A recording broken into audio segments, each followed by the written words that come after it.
Hello and welcome to this Escape Campus video.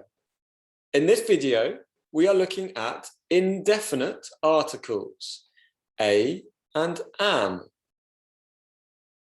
So articles describe nouns as specific or non-specific. Indefinite articles describe the noun as non-specific. A boy eats an ice cream. So in this sentence, both nouns, boy and ice cream, are non-specific.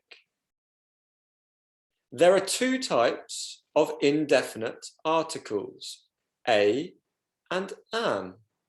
A boy, a girl, a brother, a sister. An apple, an orange, an elephant, an ice cream.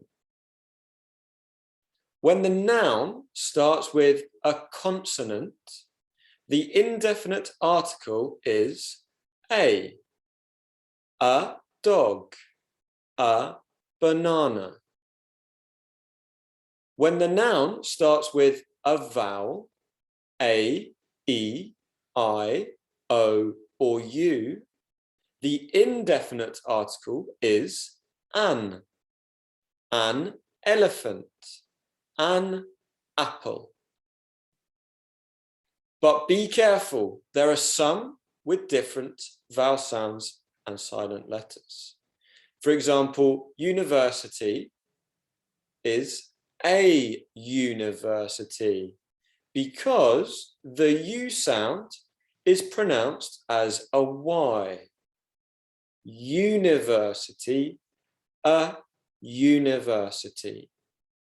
The opposite is also true with silent sounds. For example, hour is an hour because the H is silent, so the vowel sound is used, an hour. Thank you for watching. See you next time.